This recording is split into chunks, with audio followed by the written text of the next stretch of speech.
Identifying The king of cakes. Chopper for the win. G'day guys, welcome back to Cakes by Chopper. Today we have Brian Griffin for you.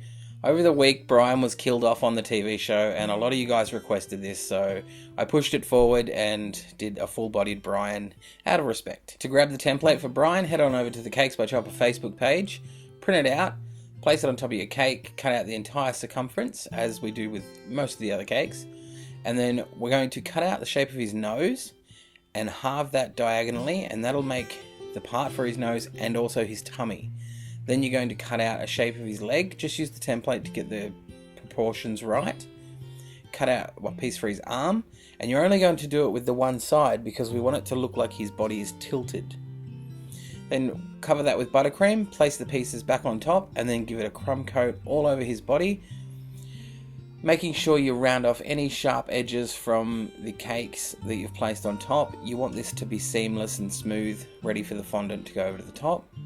Once the buttercream layer is down, pop it into the fridge to let it set, because this helps with any mistakes when you're laying your fondant. You can just lift it up and put it back down again.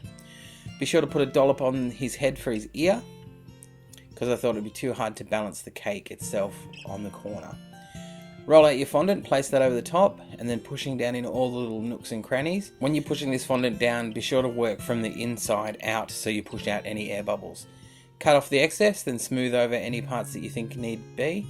Now, because Brian is a standalone character, you're going to trim the fondant off around the edge as close as you can to the bottom without actually cutting up, and then just tuck it in underneath.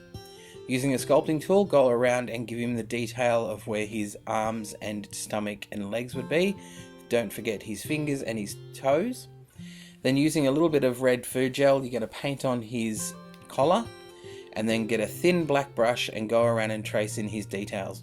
It's fairly easy because Brian is white. Most of him is just a basic outline, so be careful with your lines, keep them nice and straight. When you're going to do his face, you want to look at it from a bird's eye view so you get the nose positioned correctly and the right proportion for his eyes. Then give him some eyelids, which is just a little line across the top of them, and then to create the dots for his eyes, just dip the back of your brush in a little bit of gel food dye and push it on. Finish lining off his tummy and his hands, then you can go and line off his collar because it should be a bit dry now and the colours won't bleed into each other. Then use some yellow gel for his dog tag, trace that off, and you are done. Thank you to everybody who's requested me do this Brian Griffin cake. I'm sure it's a fitting tribute. If you like this Brian cake, you might also like the Stewie Griffin cake I made earlier.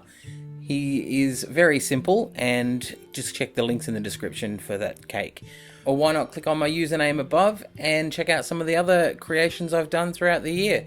Thanks for watching, guys, and I'll see you next time.